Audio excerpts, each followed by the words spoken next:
Muy buenas noches para todos. Agradecerles la presencia. Estamos ante la culminación de un proceso y el inicio de otro. Un proceso de larga data, por lo menos los últimos 3 gobiernos, donde la dirigencia política toda del Uruguay entendía que la reforma de la seguridad social era de carácter urgente.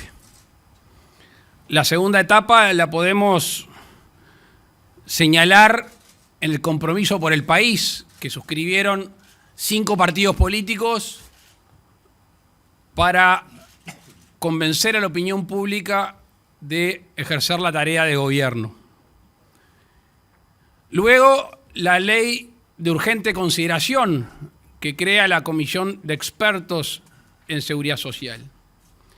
Allí se generan los primeros documentos formales, un diagnóstico, y quiero hacer hincapié en la amplísima participación en esa comisión de expertos, ya sea como expertos en sí mismos o asistentes a las mismas. Casi una centena de reuniones, una centena de expertos nacionales, internacionales, múltiples delegaciones de distinto perfil y obviamente los partidos políticos. De ahí emana un anteproyecto de ley. Anteproyecto de ley, ahí sí, de la coalición de gobierno que no cuenta con aportes de la oposición. Ese anteproyecto de ley es presentado a cada uno de los partidos de la coalición y ustedes recordarán, fue presentado por quien habla y Rodolfo Saldain, o por Rodolfo Saldain, y quien habla al Frente Amplio en una visita que hicimos a su sede. Luego de presentado este anteproyecto de ley, en un tiempo que nosotros consideramos prudencial, los distintos partidos políticos de la coalición elaboraron algunas modificaciones, algunas propuestas. Y esas propuestas que rondaron en el entorno de 30, la mayoría de las cuales fueron tomadas en consideración y forman parte del proyecto de ley. Hoy, el Consejo de Ministros acaba de firmar el proyecto de ley que mañana, en la mañana, seguramente esté ingresando en el Parlamento. Claramente tildamos esta situación como un acto de responsabilidad nacional. Claramente tildamos esta reforma como necesaria. Y voy a tratar de introducir un razonamiento que es complejo de hacer, porque es contrafáctico, o esperemos que sea contrafáctico. ¿Qué pasaría si el Uruguay no reforma la seguridad social en los próximos años? Si uno tiene a mano las gráficas que seguramente sean de consumo popular en estos días, la proyección del gasto y la proyección del déficit en los próximos 40 años, 50 años, es enorme. Y eso se sostiene, sabemos, con el bolsillo de los uruguayos, además de hacer insostenible o inviable la seguridad social, por ende las pensiones y jubilaciones de los uruguayos. Entonces, primero, es necesario hacerlo por la situación que día que pasa se agrava aún más.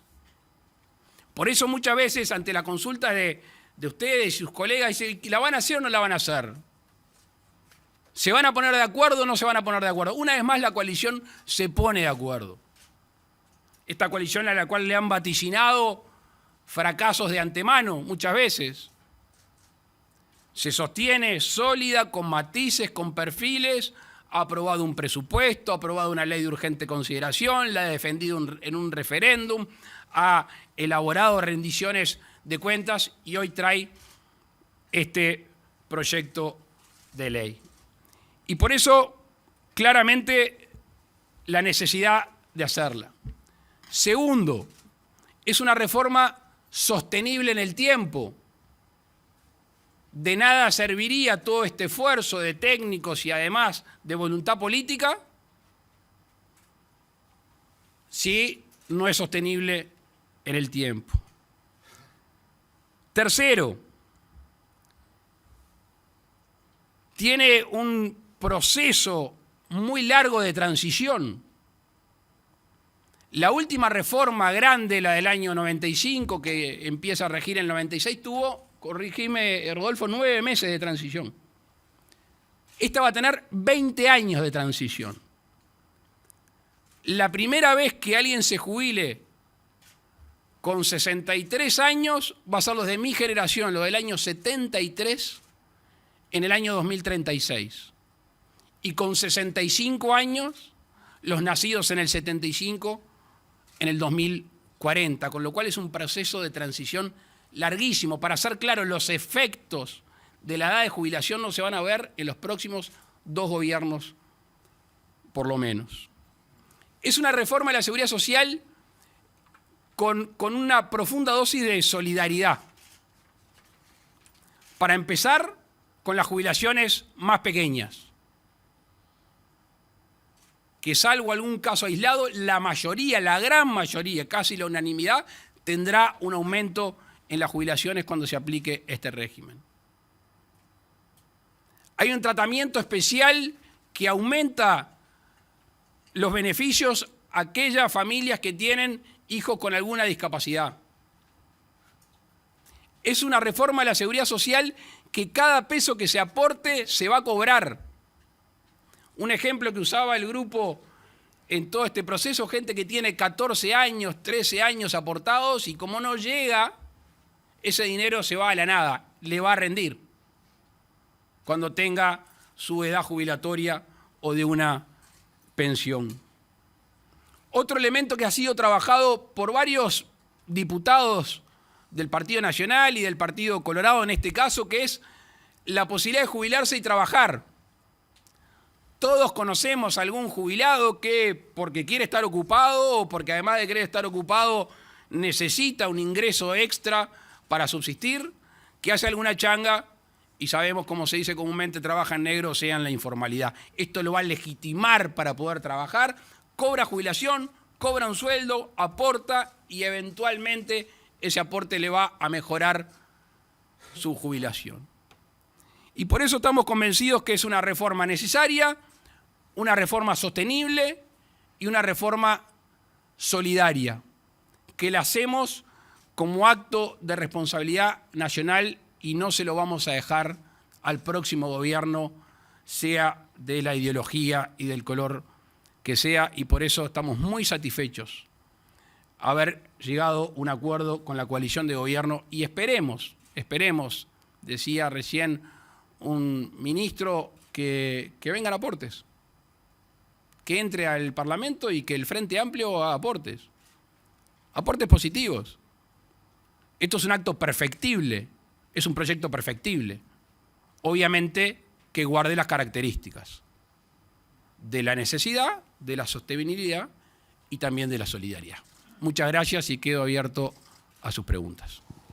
Abrimos entonces un espacio de intercambio. Solicitamos, por favor, que se identifiquen y mencionen al medio que representan. Muchas gracias. Buenas tardes, Matías da Silva de La Diaria. La consulta refiere a los plazos. Hacia adelante el proyecto, al menos en una de las cámaras, se va a analizar desde marzo del año próximo, ya un año preelectoral. Quería saber si ve en esto algún tipo de riesgo para lo que va a ser el diálogo y la negociación a nivel del Parlamento. Y sobre los plazos hacia atrás, esta era una reforma prioritaria del gobierno, llevó más de 2 años y medio, digamos, el acuerdo de enviar el proyecto, si ese plazo fue mayor al que hubiera deseado y a qué motivos lo atribuye. Gracias. Gracias por la pregunta. En primer término, vamos a respetar la separación de poderes, pero nos parece que cuanto antes se vote mejor. Si la demora es para mejorar el proyecto, demorará un poquito más. Nosotros creemos que la urgencia, ahora que está el proyecto, debe acompañarse por parte del Parlamento, pero insisto que la coalición tiene un acuerdo, un mandato, un convenio de avanzar rápidamente sobre este tema. Para atrás, aunque sería llover sobre mojado, pero entiendo que requiera una explicación. La primera es lo discutida que fue. Yo he escuchado por ahí algún dirigente político que dice tomaron la decisión de ir solos. No, 2 años. ¿Pero fue que tuvo 2 años Rodolfo en la casa escribiendo en una computadora? No, fueron 2 años que trabajaron expertos de todos los partidos políticos, de organizaciones sociales, funcionarios públicos que obviamente desconocemos su filiación política, que quiero reconocer el trabajo que le han dedicado a esta tarea. 2 años de discusiones, obviamente pandemia mediante, pero bueno, eso pasó y ahora estamos en otra situación. No lo estamos calibrando en términos de cuándo son las elecciones o cuándo empieza la campaña, porque, y esto al principio lo iba a decir y me fui para otro lado, no consideramos que esto tenga un costo político. Me atrevo a decir, pero esto es una opinión, que el costo político lo paga el que no tenga un acto de responsabilidad nacional sabiendo que hay que reformar la seguridad social y no lo hace. Ese para mí paga el costo político. Si ustedes el último día de gobierno se sientan conmigo acá y me dicen, presidente, usted dijo que la reforma de la seguridad social era urgente y no hizo nada, eso, ahí paga un costo político. El día antes de la elección, ahí la coalición paga un costo político. La coalición va a llegar al próximo proceso electoral con la tranquilidad de haber cumplido con el deber ético de algo que se anuncia hace más de 15 años y que llegó la coalición y avanza, entre otras cosas, insisto, con una reforma necesaria, sostenible y solidaria. Gracias. Buenas noches, Rafael Guardia, Medios Públicos, Canal 5. Quería preguntarles, porque al principio hubo una fecha de entrada en vigencia teniendo en cuenta un costo hacia los años siguientes y un aumento del déficit del sistema. Se prolonga eso, por lo cual se supone que este gobierno, el próximo o el siguiente, va a tener los fondos necesarios, va a necesitar fondos para cubrir esos déficits en el sistema. Ahora bien, esa pregunta atada a cómo se integran las cajas paraestatales y si va a haber algún tipo de salvataje, por ejemplo, caja profesional. Gracias por la pregunta y aprovecho la segunda porque obvié decir algo, que también era como algo que estaba flotando y que decían que iba a ser parcial, que no iban a estar todos los subsistemas jubilatorios o previsionales incluidos. Acá están todos. Del servicio de retiros y pensiones de las Fuerzas Armadas, el sistema jubilatorio policial, la caja bancaria, la caja profesionales, todos, el BPS, todos los sistemas están en esta reforma. Y eso para nosotros era un punto de partida fundamental. Segundo, el Ministerio de Trabajo básicamente está trabajando con la caja de profesionales y con la caja bancaria. No quiero ser, hable de mal agüero, pero está complicada la cosa. O sea, basta con ver los balances, basta con ver ingresos y erogaciones, basta con ver sus activos patrimoniales y saber que la trayectoria, tanto de la caja de profesionales como de la caja bancaria, si bien son distintas, están muy complicadas a muy breve plazo. Las dos cajas, sus autoridades, yo estoy más enterado de lo que está haciendo la caja de profesionales, están haciendo propuestas muy serias. Están haciendo un trabajo con el Ministerio de Trabajo de ida y vuelta y estamos elaborando un proyecto de ley que esta reforma no es el salvataje. O sea, tenemos que, el otro día Pablo decía algo que me pareció muy bueno, tiene que haber un puente entre la actualidad de estas dos cajas y la aplicación integral de esta reforma. Y ese puente hay que empezarlo a hacer pasado mañana, literal, porque si no va a ser inviable o van a ser inviables antes de que se aplique la reforma. La trayectoria del déficit está, de hecho, hace años que viene con déficit el sistema previsional. Azucena tiene acá una gráfica que no sé si la llegan a ver ustedes. Yo soy daltónico, así que los colores no los veo, pero ¿abajo es celeste? No, es rosa. Está, decir los colores, porque me confundo el rojo y el celeste. El escenario base es lo que está hoy es el rojo, que es la caída en términos de déficit fiscal, o sea, el empeoramiento, y el proyecto que estamos presentando muestra que se queda sostenible ese resultado, que es el verde, en términos del producto. Lo van a tener, está muy buena la pregunta, porque el no hacer nada está claramente visibilizado en esta gráfica, y después cuando hagamos algo. Yendo a tu pregunta en concreto, ya hay un déficit grande. El quedarse cruzado de brazos lo único que hace es tener que gastar más del producto y además tener un déficit mayor.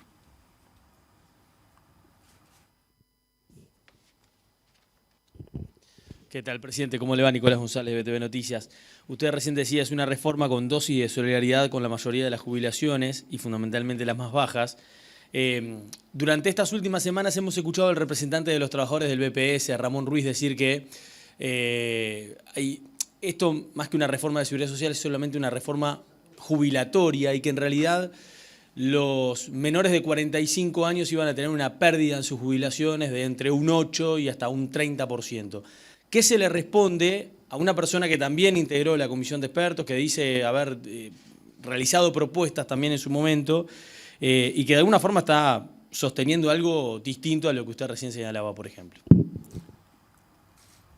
Lo primero que no, gracias por la pregunta. Lo primero que no voy a hacer es adjudicar intenciones, porque presumo buena intención y profesionalismo. Simplemente que me viene a la memoria el referéndum por la LUC. ¿Se acuerdan todo lo que escuchamos sobre los desalojos express, de la privatización de la educación pública, de los abusos policiales? Pasó la LUC, pasó el referéndum, y esos 3 ejemplos y tantos otros no se dieron. Sobre este tema puntualmente, me gustaría que Rodolfo me ayude en la contestación técnica. Bien, muchas gracias, presidente.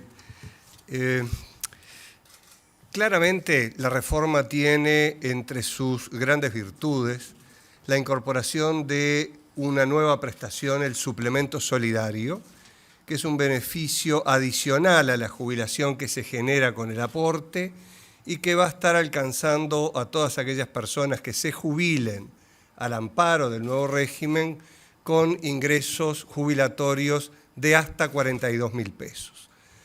Cuanto más bajo sea ese umbral, mayor va a ser la jubilación y sin duda va a ser mayor que las actuales para gran parte de la población de menores recursos. Las estimaciones a las que hacía referencia Nicolás en la pregunta están hechas sobre la base de una distribución que no es la del proyecto del aporte personal. En el proyecto, el aporte de los futuros trabajadores, a partir de que entre en vigencia la reforma, va a ser 10% a BPS, 5% a su cuenta de ahorro individual. Eso también cambia sustancialmente esos cálculos con los cuales nosotros no podemos hacer acuerdo. Y hago hincapié en lo que decía Rodolfo y en lo que decía que está bien intencionado. Lo que debe haber visto el delegado al cual hacía referencia es el anteproyecto y no el proyecto, que en este momento es ya de consumo público el proyecto. Buenas tardes a todos. Presidente Leonardo Silvera de Telemundo. Yo quería preguntarle por una lectura política de que no haya habido un aporte del Frente Amplio. Cuando usted decía, fuimos a la sede y se lo presentamos. Y en virtud de que hay buen diálogo, si habló con Fernando Pereira para preguntarle por qué no llegó ese aporte o en qué está la situación. Gracias. No hablé, no. Por este tema no he vuelto a hablar. Me quedo con una respuesta que le leía a Rodolfo en una entrevista de este fin de semana. Es quien tenga aspiración a ser gobierno en el periodo que viene y en el otro, seguramente lo que está deseando es que esta reforma salga a luz y que se vote en el Parlamento. No me cabe la menor duda. Después cada uno asumirá si tiene responsabilidad o no tiene responsabilidad en lo que sabe que hay que hacer y lo acompañará con las acciones o se quedará solo en un diagnóstico como en los últimos 15 años. ¿Qué tal? Daniel Rodríguez de Subrayado. La consulta tiene que ver también a partir de una de las críticas que realizaba la representación de trabajadores, señalando que la reforma no agrega fuentes de financiamiento al sistema. Y en tal sentido preguntar cómo ven esa afirmación, si el proyecto establece nuevas fuentes de financiamiento y cómo se explica la intención del gobierno de reducir el IAS en tanto es también una fuente de financiamiento del sistema. Bien, la primera parte se la voy a dejar que la conteste Rodolfo, la segunda la voy a contestar yo. Este gobierno es hijo de compromisos políticos y en el compromiso por el país se habla de una reducción del IAS, no de eliminación, de reducción del IAS. Y con la ministra de Economía tenemos un pacto que lo voy a recordar acá entre pocos, que si el crecimiento de la economía supera el 3,8 en este año, parte de esa, no es superávit, pero ese exceso en el crecimiento por encima del planificado, se va a volcar parte para disminuir el IAS y otra parte para disminuir el IRPF. Situación que en Uruguay no se da hace muchísimos años, que un gobierno haga un esfuerzo económico y que además le afloje el bolsillo a los ciudadanos, así que esperemos crecer por arriba del 3,8 y sé que este gobierno va a cumplir con ese compromiso también. Uno que estaba explícitamente el compromiso por el país y el otro que aún no estando, creemos justo y de orden que aquella gente de las franjas más bajas del IRPF tenga un afloje en el cinturón. Sobre el otro aspecto de la pregunta, el proyecto recoge dos planteos concretos hechos por el PIT-CNT durante el trabajo de la comisión. Uno es que se compensara la pérdida de recursos de BPS por la existencia de exoneraciones de aportes y el otro que se compensara también vía presupuestalmente el diferencial de recaudación por el régimen especial del sector rural. En los dos casos, además, se prevén comisiones con plazos acotados para analizar aquellas exoneraciones que tienen base constitucional y las que no, y para una redefinición del aporte en el sector rural, comisiones que se instalarán una vez que empiece, una vez que se apruebe, que empiece la vigencia del proyecto. Sobre el tema de incrementar recursos destinados al sistema previsional, ahí tenemos una diferencia. Nuestra perspectiva es que todo espacio fiscal, para usar una terminología que conocemos que pueda generarse, debería tener una prioridad en aquellos sectores que están asociados a la niñez y a la juventud. Particularmente allí hay un gran déficit donde, por ejemplo, la incidencia de pobreza es prácticamente 10 veces mayor que en las personas mayores. Recibimos las últimas dos preguntas para esta conferencia. Muchas gracias. Buenas noches, Pamela Díaz del País. ¿Cuál es el margen que tendrá el Parlamento para hacer modificaciones al texto? Gracias por la pregunta. Es la del millón.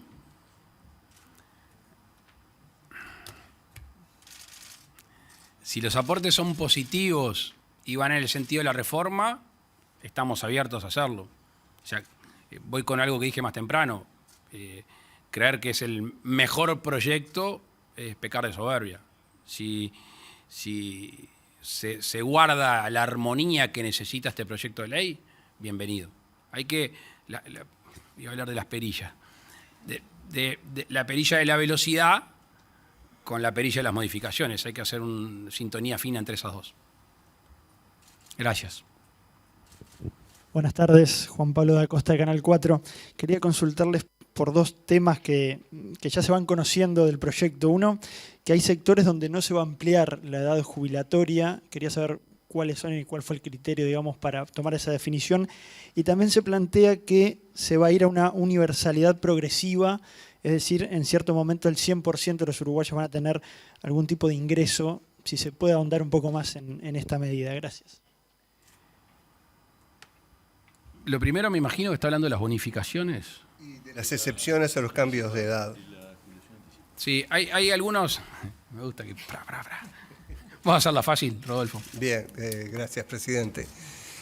Nosotros tomamos como referencia un trabajo de la OIT respecto a lo que la OIT denomina trabajos penosos, que particularmente toma en cuenta aquellos trabajos que hoy tienen en el Uruguay bonificaciones de servicios, por lo tanto ya tienen un tratamiento especial, pero había dos que no, que eran particularmente puestos de trabajo en la industria de la construcción y puestos de trabajo en el sector rural.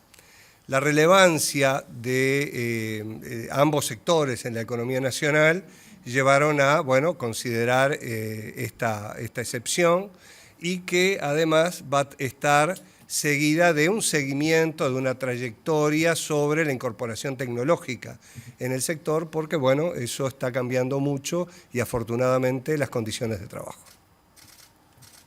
Y había otra parte de tu pregunta. Perfecto. Sí, porque hay un porcentaje muy alto de los uruguayos que hoy tienen algún tipo de jubilación o de pensión y nosotros queremos llegar al 100% de esos uruguayos, dependiendo de la edad, si es jubilación o si es pensión. Eso es la universalidad de que todo el mundo tenga algún tipo de prestación ya entrado a su tercera edad o la vejez. Muchísimas gracias por todo.